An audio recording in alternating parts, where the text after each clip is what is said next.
if you really want to build a long-term business, brand is very important, more so than ever. Now, I started with that qualifier of if you really want to build a long-term business, because there's nothing wrong with saying, hey, in this time frame, I would like to make this much money, and that's my goal. If that's the case, then you probably don't have to invest in brand at all. You can maybe funnel hack someone or find a competitive product and then out execute them in terms of your listings or your pricing optimization, packaging. Just be better at ads or sales, etc. But I do think eventually that doesn't create a moat or some type of differentiation where you can justify charging more or even going cross-platform.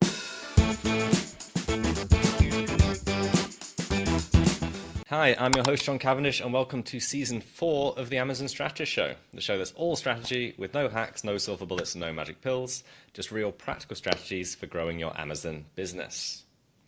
Today, not just Amazon. I'm joined by Arjun. He's the CEO and founder of DOOLA.com and host of the 15-Minute Founder podcast. Hopefully it doesn't mean they've been founders for 15 minutes and then they blow out. Before that, Arjun started on data analytics team at Dropbox before moving to the product manager of the growth team.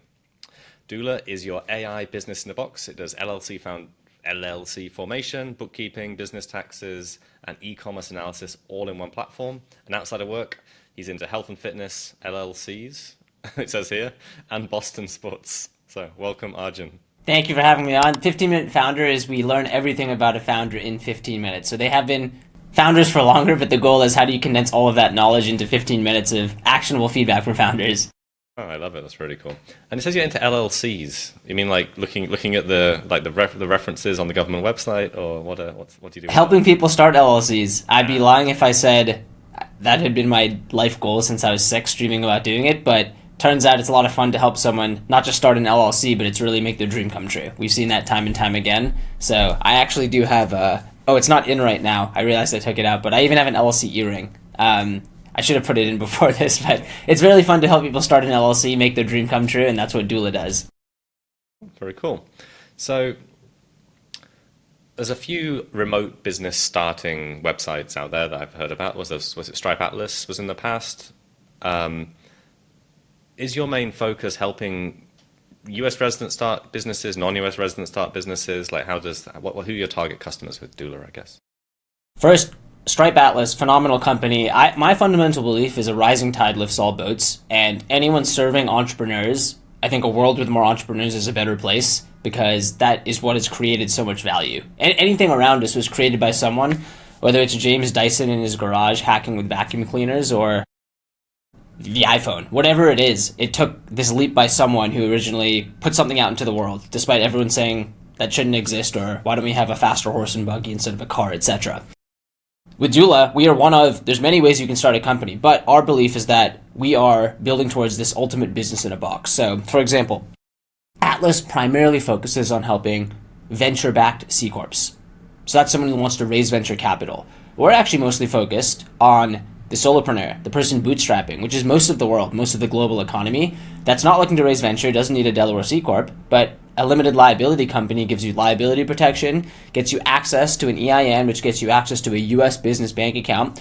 So all of a sudden your decline rates go down, you have more social proof and credibility with customers, it unlocks access to US credit, US suppliers, US social proof and credibility, and even just the credibility of going from freelancer to I'm a professional. That mentality actually sometimes is the biggest benefit to your business, that internal confidence and change. So we are more focused on those LLCs, but beyond LLCs, we don't form an LLC and then throw you to the wolves with a checklist of things to do. Cash-based accounting. Go do your taxes, Form 5472. Make sure to file your sales tax registration when you hit economic nexus. We build it in. So with DOOLA, your bookkeeping's there, your taxes are there, and any other question or tool you have, we'll partner with companies and integrate so that you can get your insurance, you can file a trademark. And the goal is there's this business in a box so that your back office is taken care of. We also do focus on e-commerce, and we support global founders. So really a couple things here. A lot of companies when we started wouldn't support you unless you had a US social.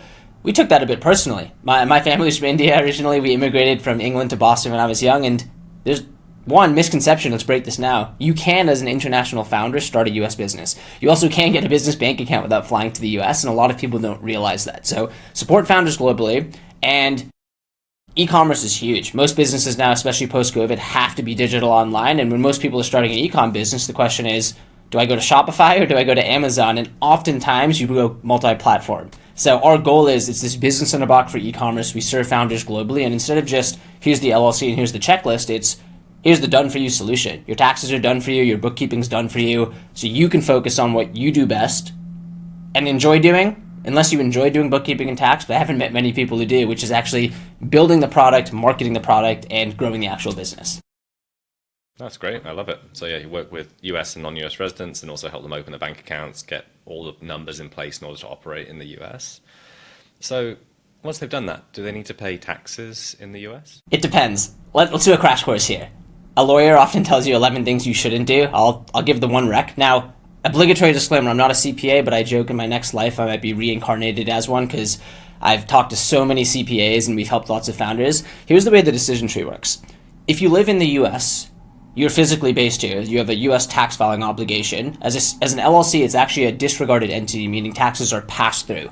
So you don't actually, taxes flow through, and then on your personal tax return, your 1040, that's when you pay taxes. There's also a self-employment tax rate. If you're an international founder, the key acronym and word to know is effectively connected income. So that's the first thing. If you have effectively connected income with the US, that then creates a US tax filing obligation. The easiest way I would think about if you have that or not is physical. Do you have a physical presence there? Are you physically based there? Do you have physical full-time employees there? Do you have a physical warehouse, not a third-party warehouse, your own physical warehouse? If you have those things, you likely have a physical presence that then creates a actual tax filing obligation. Now, the other thing to keep in mind is different countries have different tax treaties with the US. But if you do not have effectively connected income and you live in a country with, let's call it a standard tax treaty with the US, then you actually only have an informational tax filing requirement, which for a single member non-US LLC is called Form 5472 with a pro forma 1120. You can ignore those numbers or those acronyms. The point here is that it's informational. It's effectively saying to the US government, here's my business. And if you don't file that form, there is a $25,000 fine. So it's important to file it. But a lot of people think, oh, the second I start a US company, there's a US tax filing obligation. Not entirely the case. Now, the other thing I'll say here is that we have CPAs and licensed tax professionals on our team. That's why I feel comfortable saying this, but you can always talk to one of our CPAs. We offer free demos, and that's one of the huge value props of DOOLA is you're not just going on a Reddit thread figuring out, is this what I should do? No, you're getting licensed tax professional advice, and that's why we've been able to serve over 15,000 founders from over 175 countries to help these non-US founders and international founders go global from day one. Yeah, I mean, I paid a lot of money for tax advice in the past when I was selling a company in the US to a US buyer, whether we had tax nexus there. And yeah, having someone on staff who can guide you and also know what the government is doing, because I know a lot of people in e-com used to have non-US founders had US LLCs. Then the government started questioning things a lot more if they had a lot of stock in that country. And they moved to C Corps, and now I don't know what's going on now. I'm kind of out of the loop of what people are doing. Whether it's C Corps and then management companies offshore invoicing C Corps for management fees. Not that anyone would ever avoid taxes. So what happens after you form the company? So like you go into your service, we form the company. What happens then on the process? First step is the LLC formed with the state. Timeline depends on the state. Wyoming's pretty fast. Other states might take up to 1 to 2 weeks. Once you have the LLC back, you get your articles of organization or your certificate of incorporation. That's the document that says, here's your LLC. After that, you typically will get or apply for your EIN. That's your employee identification number. Think of that as the social security number for your business. You have to send a form called Form SS4 to the IRS. If you are a US citizen with a social, you can apply online, get that within a day. We do that for you. If you're a non-US founder, unfortunately, we're going to have flying cars soon. Humanoid robots are here, but you still have to fax a form to the IRS, which takes 4 to 8 weeks. And it's because the IRS is the IRS still. So not on DOOLA, that's fully dependent on the IRS. That timeline takes time. But you fax this form. Once you get that back, you can then apply for your US business bank account. We have partners. We're directly integrated into DOOLA's dashboard. One click, pre-fill, can submit. The bank then runs a process called KYC or Know Your Customer. That typically takes a few days, and then boom, you got your US business bank account. From there, that's when you can go set up your Stripe payment processor or Shopify payments, or go through Amazon, set up your Amazon account and connect it for payouts to this business bank account. Then from there, you're revenue ready. So I think of it as actually the journey being -1 to 0 is the idea and the courage to actually start. That's up here.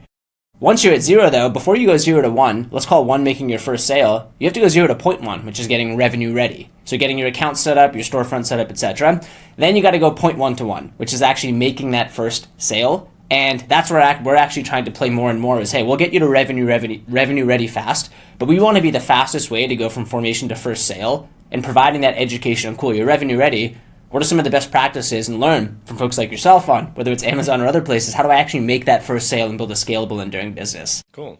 So from your target customer, the way you're speaking sounds like a lot of the people you work with are like first-time business starters, first-time business owners.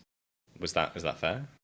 Yes, many folks just starting, or in that 0 to 100K range. So we're not working with the Gymsharks or the Kylie Jenner Cosmetics. Nothing against, I mean, fantastic businesses, but the truth is, I've looked at some of these numbers. Bookkeeping is not that level yet. You're not doing 100 containers a day. Correct. But if you look at the numbers, and I've looked at this for Shopify's and Amazons of the world, 90% plus of those businesses are doing 0 to 100K. That is most of the world. So that's who we are trying to serve, that long tail. There's many folks out there. And then the other thing we've learned is that there's nothing wrong with having a business that does 1K or 5K or 10K a month. That's life-changing. That's huge. Imagine having that on the side. That's vacations. That's car payments. That's could be financial freedom. So a lot of people think, oh, it has to be the next Facebook. It's got to be a unicorn. I hard disagree there. I think once you make that first dollar online, it opens up your world, your eyes in a huge way. And we want to serve that long tail of people who are going after their dream. 0 to 100K per month is massive. Most people don't even start. So that's my pitch for, hey, you shouldn't, it's not unicorn or $1 billion or bust. It can be $1,000 a month or bust. And that's a huge accomplishment. Well, I mean, most of our listeners will have something running. So is it possible for them to transfer their already operating LLC to you? And do you have any kind of demo and people to help with that?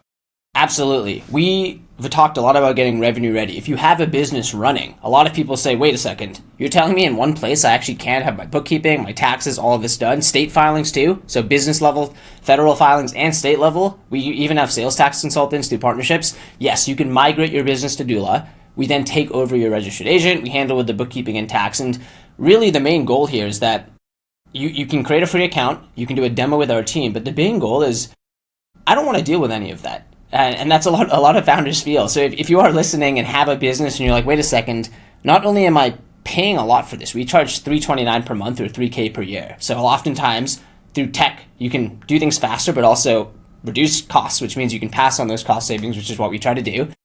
You also can bundle. You don't need to have 4 points of contact. You have one doula. So if you're listening and saying, hey, wait, I have 4 people I talk to and I'm paying a lot, you can schedule a free demo and see if we're a fit. But that's the goal, is that we can actually save you time and money and just peace of mind, because instead of going to 4 people, you can go to 1 person instead.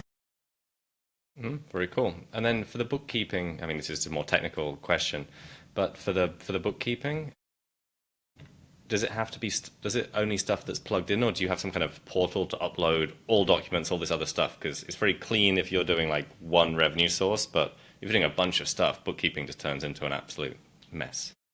We use a tool called Plaid, which has integrations with over 10,000 different financial institutions, banks, credit cards, platforms. We have direct integrations with Shopify and Amazon, Google Ads. So you can actually directly connect. If there's anything manual too, you can share that with our team and we can manually upload as well. So the goal is, you're totally right. Biggest mistake most people make is actually they don't connect everything from day one. And you avoid so many issues if you simply set up a business bank account to separate personal from business, and then have some bookkeeping tool set up so that your transactions are at least in one place. You do those 2 things, you're 99% ahead of entrepreneurs. You are. If you just do those 2 simple things, even if you're not looking at your numbers. Although I would say that's very important, because you can ultimately only manage what you measure. I would agree. Looks great. I'm just looking at your pricing right now. Looks very fair. So if someone actually likes what they're hearing about now, what's the best way for them to actually explore that?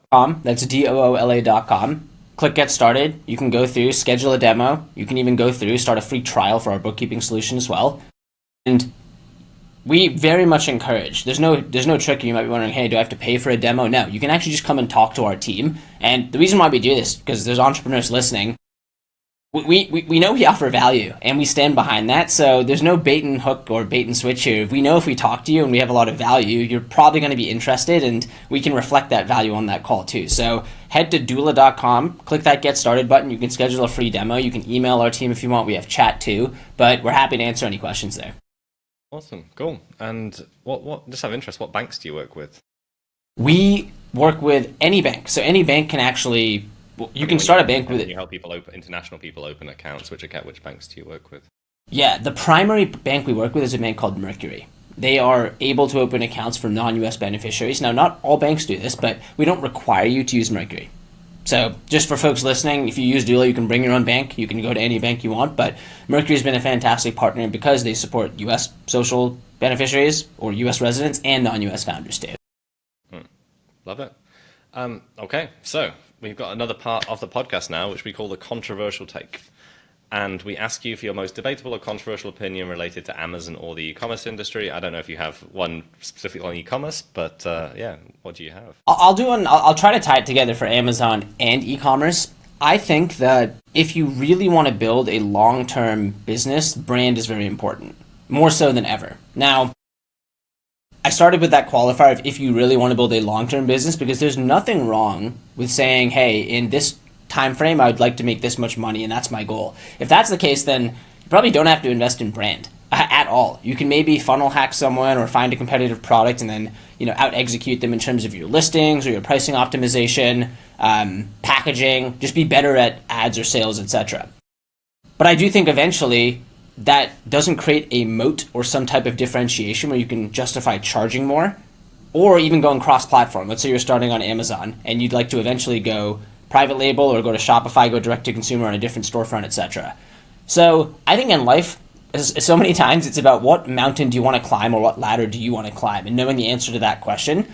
If your goal is, hey, I want to build a 100-year, 10-decade business with a brand that goes over time, you probably should think from day one about, hey, what's my brand? What's my differentiation? If your goal is, hey, no, I want to, in the next 2 years, build this side hustle that generates this amount of income, you probably don't need to do that.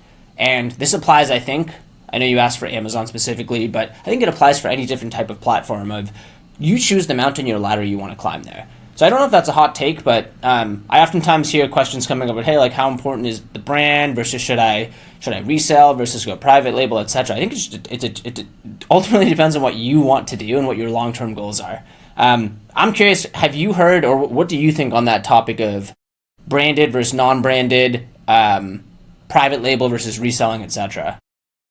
Good question. I mean, reselling is a dying game in the Amazon world because Amazon wants to take more and more things in-house and own it, and they're locking more things down because they want the brands to go direct. Because the more they go direct with the brands, the more control they have, the more just good experience it is for the customer. So I mean, I would say private label is the way to go, always, pretty much. If you've got some capital, like maybe you want to resell to build up a little bit of capital, so you got 50 grand, and then use that 50 grand to go private label.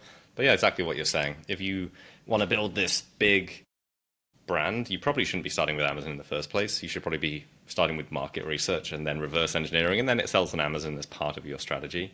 If you want to make money on Amazon, private label, you want to make 1 to 10 million, flip it in 2 to 5 years. Like that's what most people I know have done. And yeah, scale profitably, build a good enough looking brand, and then flip it to somebody else who can do something else with it. That's the kind of the old school Amazon strategy, but it is no longer, the goal, the easy money it used to be. It used to be pick enough money off the floor. Now you've got to be strategic. You've got to have some capital, 50 grand maybe, and you've got to, actually work at it. Back in the day, I thought I was late in 2015, and it was easy money back then. And yes, it depends what life you want. Do you want a lifestyle business that makes you 100 to 500K or $1 million a year, or do you want to go for the unicorn and sell to private equity or build a 100-year business? Yeah, I agree, spot on. And I do, to one point you made on, I still think in so many things, yes, we're more late now than 2015, but we're still early in so many ways. I think there's still opportunity on all these platforms. I think the bar has probably gone gotten higher because tools make it easier to enter, and there's which I think is great though because more people can enter. But I think there's still plenty of opportunity. I just fundamentally disagree that there aren't ideas out there. My favorite example of this is we sent people to the moon before we put wheels on suitcases. People just used to carry the bags. Like there's opportunity out there which you just don't see because you think the world just operates this way. But if you question things, there's whether it's an Amazon idea or you're making suitcases with wheels, there's opportunity out there. I agree. Also, Trunky was rejected by Shark Tank or Dragon's Den in the UK, and now it's probably one of the biggest luggage brands in the world. There you go. Worldwide. There you go. Love it. Cool. So if people want to follow you or learn more about Doola, what's the best action for them to take? Everything Doola, DOOLA.com. All social media, we're Doola HQ. You can find Doola, just type us into Google or your favorite LLM. For me, I'm full name Arjun Mahadevan, Arjun Mahadevan, across all socials as well. You can also just reach out to me personally. I really enjoyed chatting with founders, and again, Doola, Arjun, more than happy to help, whether you're starting your Amazon business or you're looking to launch it or level it up. We help founders, again, really much focusing on that 0 to 100K. If you are a much bigger business, you can still give us a chat. We'll see if we can help. We do work with some bigger brands who are definitely doing over 8 figures, but most of the founders that we work with are doing 0 to 100K, really just breaking that 6 to 7 figure mark. So we'd love to support you, be a part of the journey. Love it. Thank you. So Arjun, thanks so much for being here. Thank you to everyone watching and listening, and come back next week for even more. If you could rate us on whatever platform you're watching, that just helps us go up the rankings. And yeah, see you all next week.